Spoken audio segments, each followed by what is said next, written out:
여러분 안녕하십니까? 이번 시간에는 윤석열 대통령의 탄핵 선고가 곧 임박해가 있는 것으로 보이는데 그 탄핵의 인용이 될 것인가 또는 탄핵이 기각될 것인가 하는 부분과 또 탄핵이 인용이나 기각이 된다면은 언제쯤 될 것인가 하는 그 날짜에 대한 부분을 중심적으로 해서 한번 살펴보도록 하겠습니다. 오늘은 먼저 윤석열 대통령의 사주도 중요하지만 윤석열 대통령의 탄핵이 인용되느냐 기각되느냐에 따라서 이 한덕수 전 총리라든가 최상목 총리, 부총리 이런 사람들의 운명도 매우 거기에 크게 좌우될 가능성이 매우 높죠. 그래서 이 두 사람과 윤석열 대통령의 사주를 함께 비교함으로써 탄핵의 향방이 인용이 될 것인가 기각이 될 것이냐 하는 것을 살펴보고요. 그 다음에는 이제 만약에 탄핵이 그렇게 인용이나 기각이 된다면은 어느 날쯤에 될 것이냐, 또 기각이 된다면 어떻게 될 것이고 인용이 되면 어떻게 될 것이냐 하는 것과 이 탄핵 선고의 또 어떤 변수 이런 것들을 중심으로 해서 한번 살펴보도록 하겠습니다. 만약에 윤석열 대통령의 탄핵이 기각이 되는 쪽으로 결론이 난다면은 이 한덕수 총리와 최상목 부총리의 운세가 을사년과 병원년, 정민년에 이렇게 걸쳐서 굉장히 좋은 방향으로 그러니까 길한 운으로 전개가 될 것이다 이렇게 보고요. 윤석열 대통령의 탄핵이 인용되는 쪽으로 돼서 윤석열 대통령이 파면된다면은 동시에 한덕수와 최상목의 운명도 매우 어려운 처지, 그러니까 흉한 운으로 처하게 될 것이다 이렇게 볼 수가 있습니다.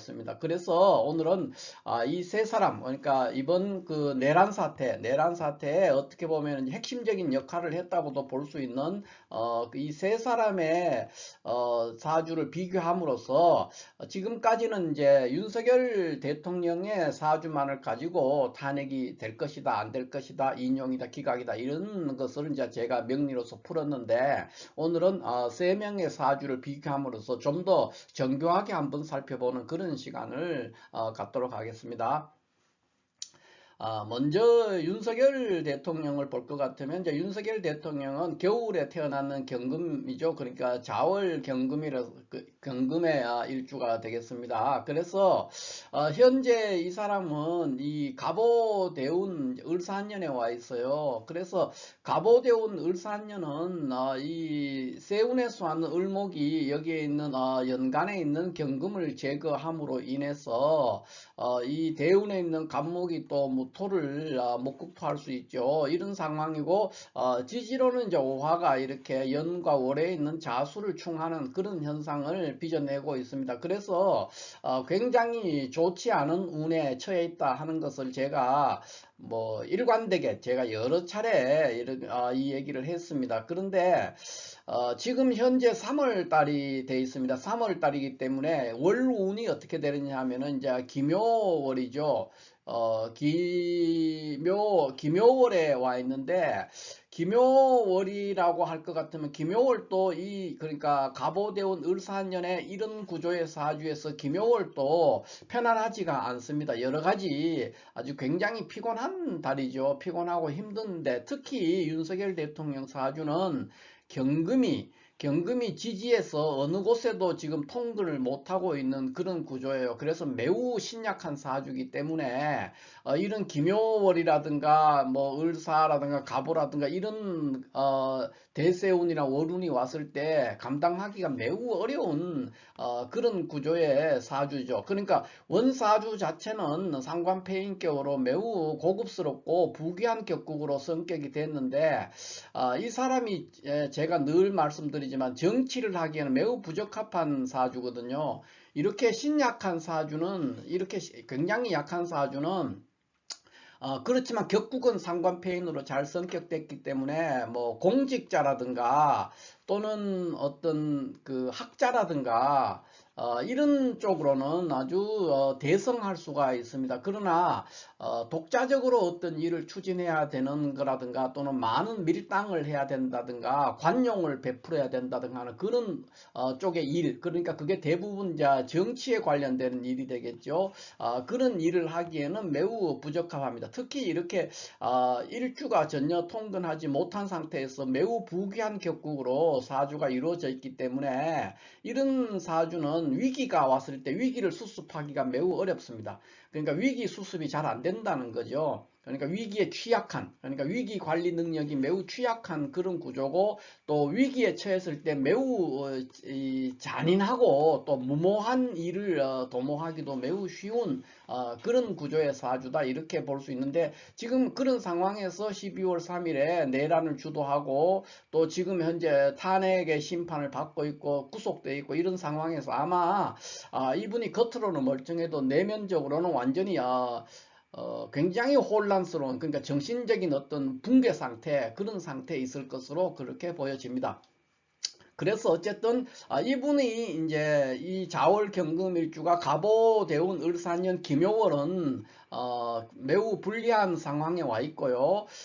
그 다음에 이제 이 경진일, 제가 이제 예측하는 거는 그렇다면 언제 탄핵이 될 거냐 할 때 다음 주 중에 될 거로 보이는데 3월 다음 주, 만약에 다음 주 중에 탄핵이 된다. 물론 그 다음 주로 넘어갈 수도 있는데 다음 주 중에 만약에 탄핵이 된다면은 예측해 볼 때는 3월 12일과 3월 14일을 한번 생각해 볼 수가 있어요. 그 나머지 일들은 그렇게 석 이렇게 느낌이 오지 않는 그런 일주다. 이 사주에서 탄핵이, 제가 봤을 때는 탄핵이 인용될 거로, 그러니까 윤석열 대통령이 헌법재판소에서 파면될 거라는 느낌이 많습니다. 이 사주가 지금 갑오대원 을사년 김요월에 여기 지금 경진일이나 이모일을 가정한다면은 파면의 가능성이 기각되는 경우보다 훨씬 높아요. 그런 상황이기 때문에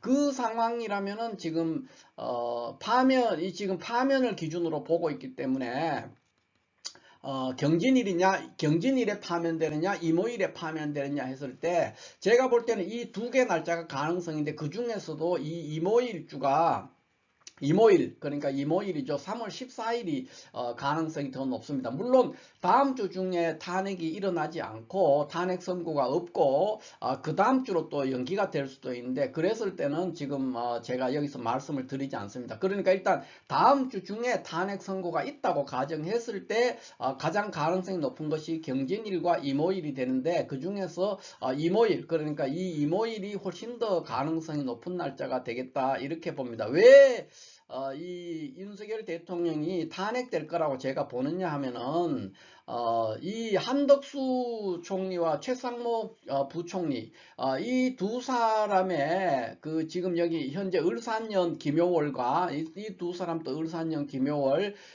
이 그 한덕수 총리 같으면 임술대원 을사년 김효월이 될 것이고, 최상목 부총리는 지금 시주를 제가 모릅니다. 시주를 모르고 임의로 이렇게 넣어놨고 시주를 제외하고 본다면 이 상태에서 이제 보는데, 어쨌든 신의 대운 지금 을사년이 되겠죠. 거기에 김효월이 되는데, 이렇게 했을 때 이 두 사람이 다 그렇게 썩 좋은 운이 아닙니다.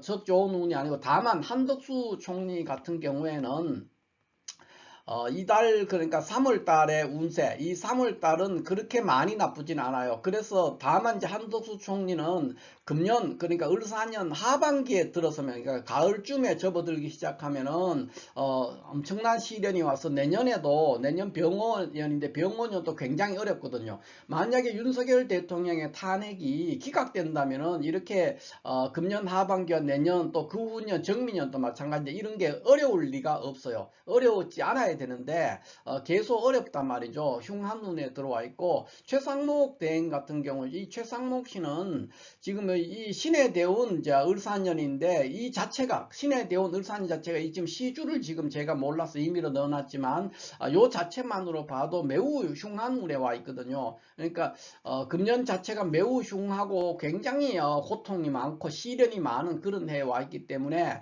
이런 두 사람의 운이 금년과 내년의 운이 별로 좋지 않은 거 흉운에 접어들어 있다는 걸 봤을 때 탄핵 기각은 되지 않을 것이고 인용이 될 것이다 하는 쪽으로 내다볼 수가 있겠습니다. 다만 한덕수 이 부총리 한덕수 총리 같은 경우에는 금년에 아마 탄핵 부분 본인도 지금 탄핵을 대기하고 있는데 탄핵 선고를 기다리고 있는데 그 탄핵 선고는 기각될 가능성도 매우 높습니다. 그러니까 이분이 보면은 금년의 상반기 그러니까 을사년 상반기는 그런 대로 쓸만한 운이 와 있는 상태거든요.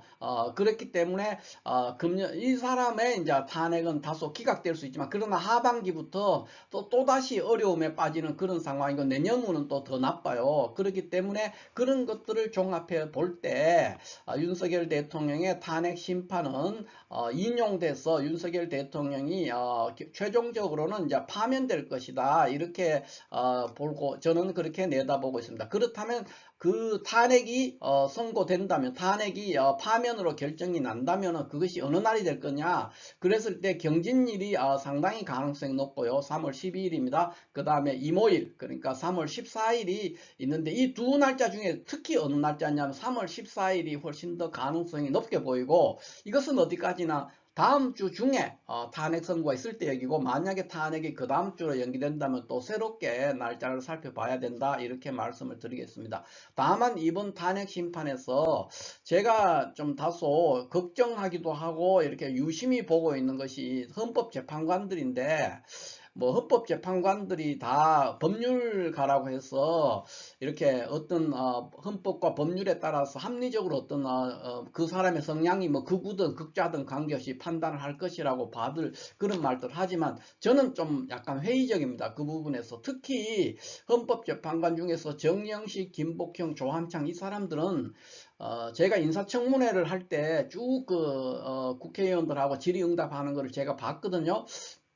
그렇게 봤을 때 매우 그러니까 어떻게 보면 뭐 우리가 일반 상식으로 때 황당무계한 답변이라든가 또는 굉장히 무모하고 거의 뭐 극우에 가까운 그런 인식들 그러니까 법률가라고 오히려 보기가 어려울 정도로 과거에 이 사람들이 재판했던 내용들도 그런 것들이 꽤 있었고요. 그래서 이 사람들의 향배가 매우 중요하고 이 사람들은 조금이라도 이 탄핵 심판에서 그러니까 틈이 보인다면은 완전히 엉뚱한 결론으로 그러니까 기각시키는 그런 쪽으로 결론을 낼 수 있고 경우에 따라서는 아무런 논리라든가 이런 게 없는데도 막무가내식으로 기각적으로 입장을 바꿔서 선회할 수 있는 그런 사람들이다 이렇게 봅니다. 그래서 탄핵의 심판이 현재 이제 헌법재판관 8명을 한 데서 이 3명이 매우 중요한 키를 가지고 있고 매우 예측할 수 없는 사람들이다. 그리고 그 성향은 매우 그러니까 이분들이 이제 법복을 입고 헌법재판관이니까 그렇지만 그렇지 않으면은 언제든지 태극기 부대에 가서 어떤 그 연설을 하거나 그렇게 해도 이상하게 보이지 않을 만큼 굉장히 극우적인 성향 그 다음에 무논리적인 성향 그런 성향들을 보이는 것을 제가 인사청문회 할 때 그때 쭉 보면서 느꼈던 느낌입니다. 그래서 무조건 100% 윤석열 대통령이 탄핵된다 하고 이렇게 장담하기에는 다소 걱정되는 부분도 있지만 윤석열이란 저 같은 이 명리가 입장에서 볼 때는 윤석열이란 사람의 사주와 또 한덕수, 최상목의 사주를 가지고 중심으로 살펴봤을 때는 탄핵은 파면으로 결정이 날 것이다. 탄핵의 결과는 그렇게 명리적으로는 그렇게 확신을 하고 있습니다. 자, 이렇게 해서 오늘은 윤석열 대통령의 탄핵이 인용될 것인가 기각될 것인가 하는 것과 그 탄핵 심판의 선고가 며칠 날이 날 것인가 하는 것에 것에서 주로 탄핵 선고 일자를 언제가 일어날 것인가를 중심으로 한번 살펴봤고요. 그 중에 더욱 두 날짜가 가능성이 있는데 그 중에서도 특히 이모일 3월 14일이 더 가능성이 높다. 만약에 다음 주 중에 탄핵 선고가 결말이 난다면 그렇다, 이렇게 볼 수가 있겠습니다. 자, 이렇게 해서 오늘 윤석열 대통령의 탄핵 심판과 관련해서 탄핵 선고일 추정에 관련한 것을 윤석열과 한덕수, 최상목 3명의 사주를 중심으로 한번 살펴봤습니다. 감사합니다.